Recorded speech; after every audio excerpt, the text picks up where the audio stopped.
El Evangelio según San Juan. En esta ocasión nosotros vamos a estudiar el lavamiento de los pies que hiciera alguna vez Jesús con sus discípulos. El lavamiento de los pies. En algunas iglesias suelen, a la hora de tomar la cena del Señor, suelen lavarse los pies, ¿no? Han tomado esto como una especie de costumbre, o como si Jesús hubiera establecido en Juan 13 un rito, ¿no? Lo llaman el lavamiento de los pies o el rito de humildad. Pero a ciencia cierta no hay antecedentes históricos que los primeros cristianos se lavaban los pies unos a otros. No existe antecedentes ni en el siglo I, ni en el siglo II, ni en el siglo III. Recién aparece el primer antecedente en el siglo IV, cuando por decreto católico se hace una cláusula donde los papas o sacerdotes lavaban los pies de alguna persona menos que ellos, alguna persona menesterosa, pobre, algún preso.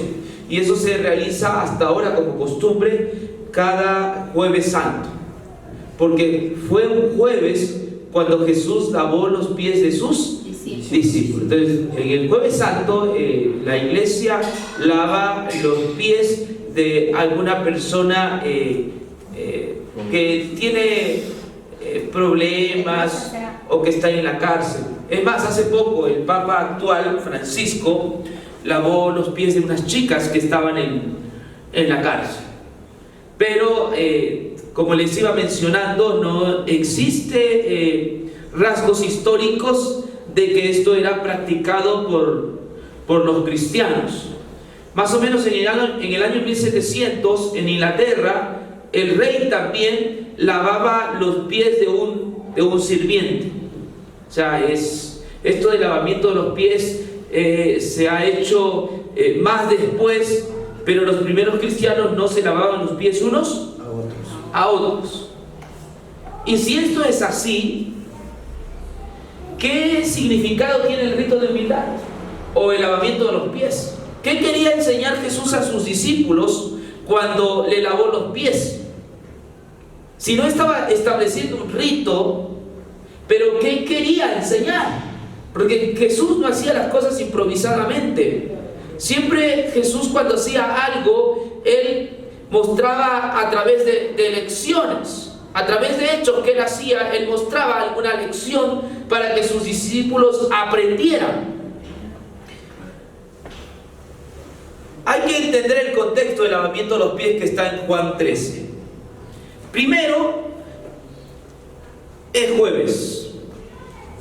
Está un día de ir a la cruz del Calvario. Está por ir a la hora más cruel. Su sacrificio en la cruz. Iba a dar su vida por nosotros. Entonces estaba muy cerca a morir en la cruz. Y Él sabía que sus discípulos, con quien Él había estado 3 años, no habían entendido realmente su verdadera misión. No, ese sería el contexto. Estaba cerca la muerte de Jesús y Él quería darles una gran enseñanza, una gran lección, porque estaba próximo a la cruz. Él no podía ir a la cruz si primero no dejaba a sus discípulos algunas enseñanzas que iban a ayudar a los discípulos cuando Él no estuviera. Vamos a leer ahora sí Juan 13. Dice así: antes de la fiesta de la Pascua, sabiendo Jesús que su hora había llegado para que pasase de este mundo al Padre, como había amado a los suyos que estaban en el mundo, los amó hasta el fin. Cuando cenaban, como el diablo ya había puesto en el corazón de Judas Iscariotes, hijo de Simón, que le entregase, sabiendo Jesús que el Padre le había dado todas las cosas en las manos y que había salido de Dios y a Dios iba, se levantó de la cena y se quitó su manto y tomando una toalla se la ciñó, le puso agua en un lebrillo y comenzó a lavar los pies de los discípulos y a enjugarlos con la toalla con que estaba ceñido. En la lectura que nosotros hemos hecho podemos ver algunas cosas que son impresionantes y que deberían ser motivos de estudio en esta mañana. Primero, Juan resalta antes de la fiesta de la Pascua, sabiendo que Jesús, que su hora había llegado. Antes de la fiesta de la Pascua, un día antes. Estaba cercana la fiesta de la Pascua. Usted sabe que en esa fiesta de la Pascua, a las 3 de la tarde, moría el cordero. El cordero era sacrificado. En esta ocasión dice, sabiendo que Jesús había llegado su hora. Aquel viernes a las 3 de la tarde no iba a morir una oveja más, un animal más. Dios no lo iba a permitir, sino que el Hijo de Dios iba a dar su vida el viernes a las 3 de la tarde. La verdadera realidad. Jesús era la realidad, era el Cordero de Dios que quita el pecado del mundo. Si Él moría, ya no se necesitaba que más animales muriesen. Y fue así.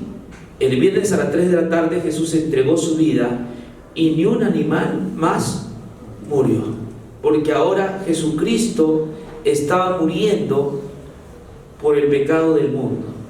Por eso que el texto dice, sabiendo Jesús que su hora había llegado. Esto está en el Evangelio de Juan. Esa palabra, su hora ha llegado, se repite algunas veces en el Evangelio según San Juan, o la hora. ¿Se acuerdan en Juan capítulo 2 cuando faltaba el vino en una boda? ¿Sí se acuerdan? Sí. Su madre se acercó a Jesús y le dijo, se ha terminado el vino.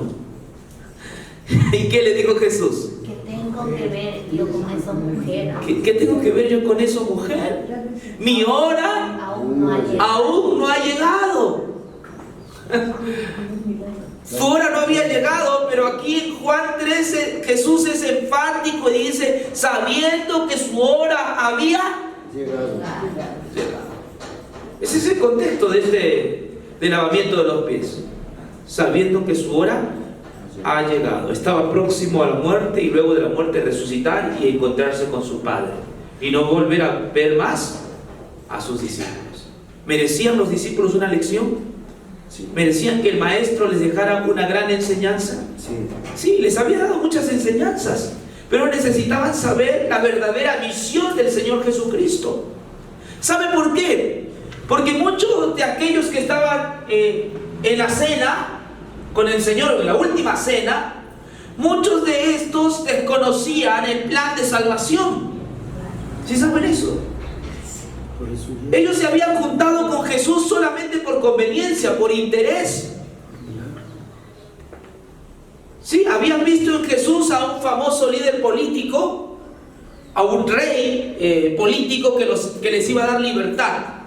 Entonces ellos estaban pensando en ocupar cargos en el reinado de Cristo. Y no estaban pensando en las cosas espirituales, sino en cargos materiales.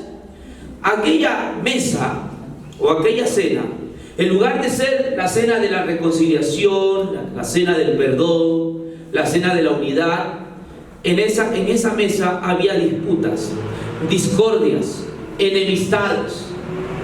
En su corazón ellos querían ser el primero. Ellos querían ser el primero. Ellos querían ser servidos. En esa última cena ellos, en su corazón, estaban queriendo ser servidos. Ser estrellas. Querían ser estrellas. Entonces Jesús, como lee los corazones, sabía que estos personajes no estaban entregados completamente a Él. Es más, Él sabía que dentro del grupo que tenía había un tipo llamado Pedro que lo iba a traicionar, lo iba a negar, ¿no? Y de hecho, que usted sabe, históricamente lo negó. También dentro del grupo había otro, su tesorero, su hombre de mayor confianza, que lo iba a vender por 30 monedas de plata. Sabía todo él. Entonces su hora había llegado y él tenía que darles una gran lección. Voy a detenerme en un punto aquí. Voy a hablar sobre Judas. Algunos dicen que Judas fue predestinado para ser condenado y para entregarle a Jesús, ¿no? Así mencionan algunos que, en otras palabras, Dios empujó a Judas al mal y a entregarle a su maestro. Tal enseñanza es aberrante, no es cierto, no resiste una prueba exegética bíblica. Porque cuando el Señor llamó, hermanos, llamó a 12, no llamó a 11. Y de esto un ratito nos vamos a retirar a Mateo, vamos a consultar a Mateo para ver qué decía Mateo con respecto al llamado que Jesús hizo. Mateo, el capítulo 10. Mateo 10. Fíjese lo que dice Mateo, el capítulo 10. El Evangelio según San Mateo, o según Mateo, el capítulo 10, el verso 1. Entonces, llamando a sus 12 discípulos, les dio autoridad sobre los espíritus inmundos para que los echasen fuera y para sanar toda enfermedad y toda dolencia. Los nombres de los 12 apóstoles son estos: primero Simón, llamado Pedro, y Andrés su hermano, Jacobo hijo de Zebedeo y Juan su hermano, Felipe, Bartolomé, Tomás, Mateo el publicano, Jacobo hijo de Alfeo, Lebeo por sobrenombre Tadeo, Simón el cananita y Judas Iscariotes, el que también le entregó. ¿A cuántos discípulos, pregunto, llamó Jesús? 12. Judas fue llamado por Jesús. ¿Estamos? Judas fue llamado por Jesús. Entonces llamó a 12. Ojo lo que dice el texto. Y les dio autoridad. No solo le dio autoridad a Pedro, a Juan, a Jacobo, sino también a los 12, a Judas. A los 12. Esa autoridad era para echar espíritus inmundos, para echar fuera demonios, para sanar toda enfermedad, es decir, dolencia. Judas también oraba y la gente se sanaba. Judas expulsaba demonios y los demonios salían.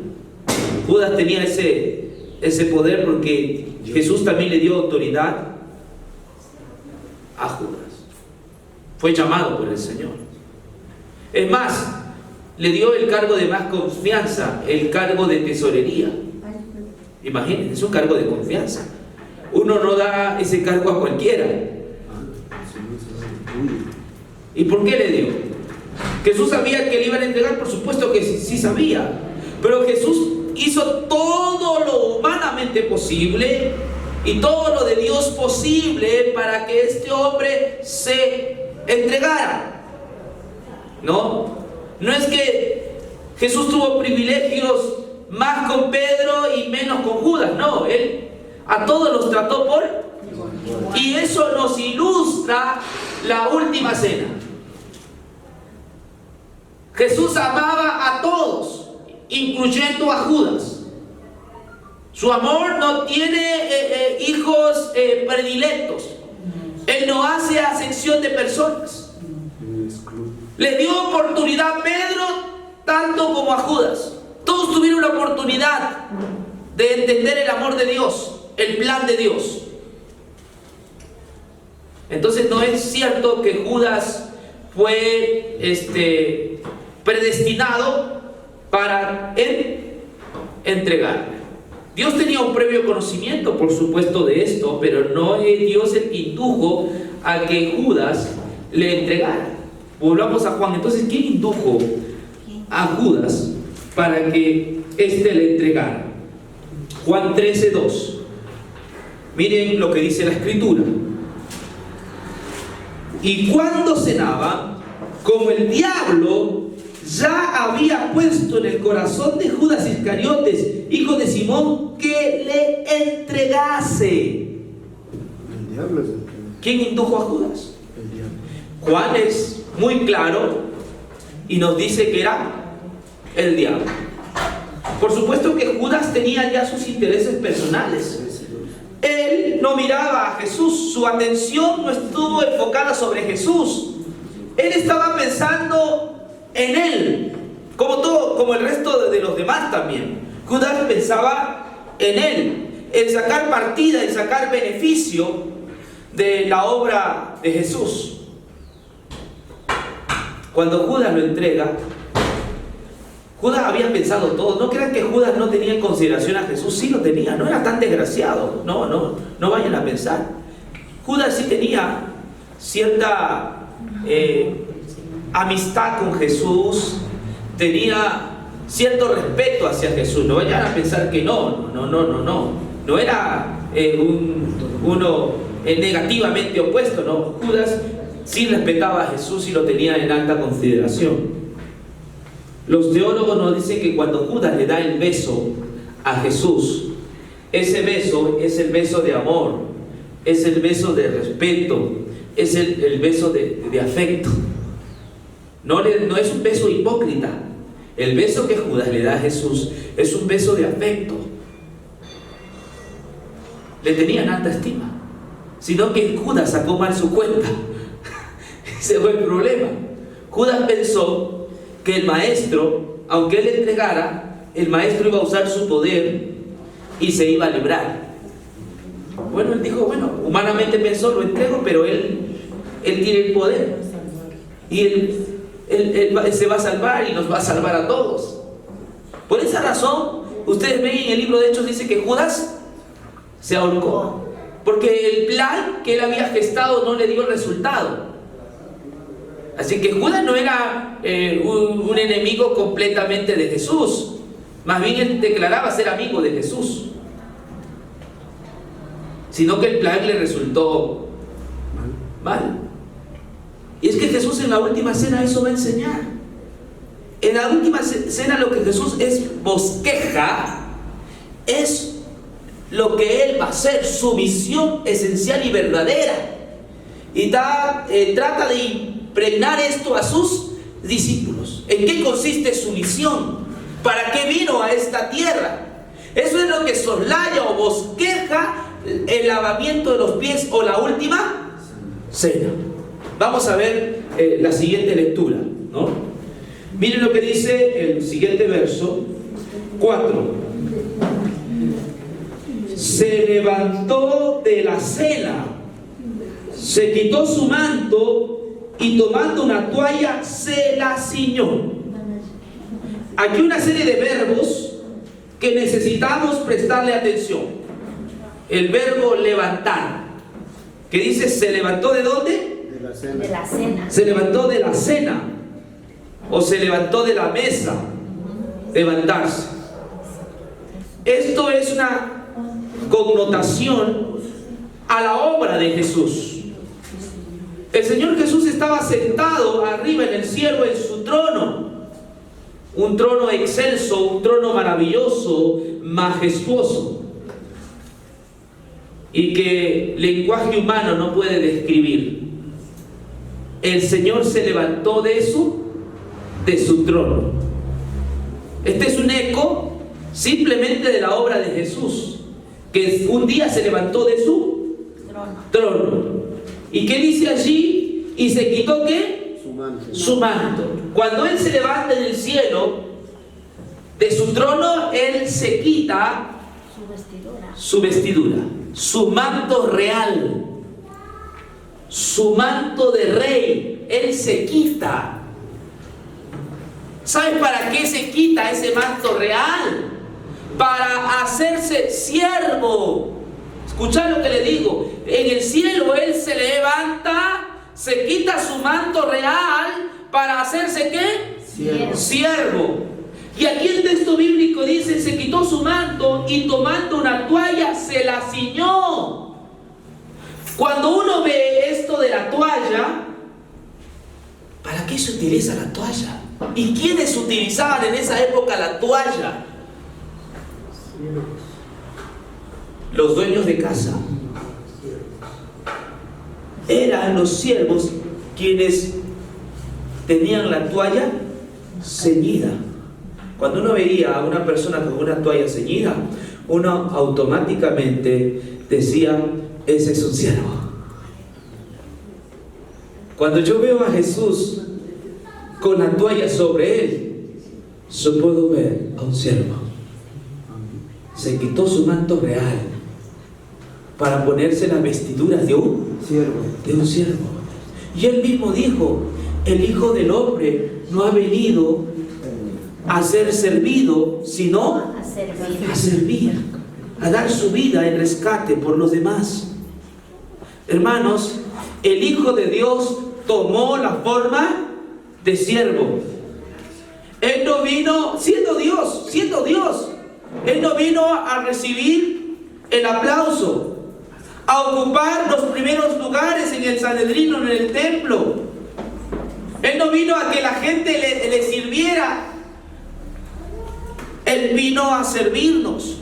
Pues ese es el corazón de Dios, hermanos. Es un corazón grande, que al punto que viene a esta tierra a servir a criaturas que Él había creado, en lugar que estas criaturas le adorasen, Él vino y nos sirvió.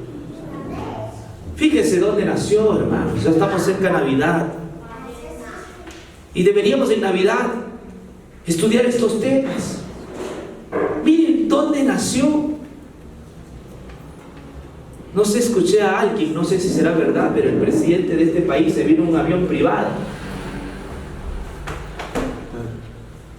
Según el expresidente, en un avión privado se vino aquí al Ecuador desde Bélgica, creo que a Colombia, vino aquí, se gastó unos $20,000, o $32,000, no sé si vino en un avión, un yate privado, y gastó esa cantidad. Yo no lo sé, pero yo he escuchado esos comentarios. Pero cuando yo veo la Biblia y veo al Rey del universo, al Rey de reyes, al Señor de señores, al dueño de la vida, al que tiene todo el poder en sus manos, utilizando unos vestidos para servir a su patria, para servir a su tierra, para servir al mundo que Él había creado. Eso debería quebrantar nuestro corazón. Hermanos, ¿sabe dónde nació? No nació en un palacio donde nacen los reyes. Él nació con los de abajo. Él nació con los de abajo y los de más abajo. Porque los de abajo siquiera tienen un poco de agua. Porque los de abajo siquiera tienen una casa, un techo. Él nació sobre un corral de animales. Nació donde come el burro, donde come la vaca, donde comen los animales. Nació en un cobertijo de animales, en un lugar hediondo, porque no me diga que los animales huelen bien. Siendo el Rey de reyes, la majestad de las alturas, el Todopoderoso, aquel que vive en lo sublime, en santidad, rebajándose hasta lo sumo para salvar a sus criaturas. Eso es lo que nos enseña, hermanos, la última cena y el lavamiento de los pies. Nos enseña que el Señor un día se levantó de su trono, se quitó su manto de rey y se puso una vestidura de siervo para salvar a sus criaturas. Y el texto bíblico dice, y los amó hasta lo sumo. Otra versión dice, y los amó hasta el final. Hermanos, Él demostró su amor de esta manera. ¿Qué más nos enseña el lavamiento de los pies? 5. Luego puso agua en un lebrillo Y comenzó a lavar los pies de los discípulos y a enjugarlos con la toalla con que estaba ceñido. Luego dice que puso agua en un lebrillo, en un lavatorio. Puso agua. Después de poner agua, él se agazapó. Quiere decir que se tuvo que inclinar. Y dice, con esa agua, él lavaba los pies de los discípulos. Hermanos, Jesús, luego que se hizo siervo, proveyó el agua. Y Juan habla mucho de agua. A Nicodemo le dijo, tienes que nacer de agua. A la mujer samaritana le dijo, yo soy el agua de vida. Hermanos, Jesús tuvo que derramar agua. Más tarde esa agua fue convertida en sangre. Esa agua fue desparramada sobre la cruz para el lavamiento de nuestros pecados. Solo la sangre de Jesucristo, su Hijo amado, puede limpiar tus pecados, tus manchas. Jesús proveyó agua para la limpieza de todos nuestros pecados. Amén. Yo no sé si crees en esto, pero lo que te estoy diciendo es la realidad bíblica. Es la sangre de Jesucristo la que purifica nuestros pecados, la que limpia nuestros pecados. Es por la sangre de su Hijo Jesucristo que nuestros pecados son limpiados. Amén. Él proveyó agua para la limpieza de nuestros pecados. Derramó toda su sangre para que tus pecados sean limpiados. Esto es el Yom Kippur, el día de la expiación. La limpieza, la purificación fue algo que se hizo el viernes a las 3 de la tarde, cuando Jesús derramó toda su sangre para el perdón de nuestros pecados. Hermanos, esta es la gran lección que nosotros aprendemos del lavamiento de los pies. Por último, miren lo que dice 8. Pedro le dijo, no me lavarás los pies jamás. Jesús le respondió, si no te lavare, no tendrás parte conmigo. ¿Por qué Pedro se rehusó a que Jesús le lavara los pies? ¿Por qué se rehusó?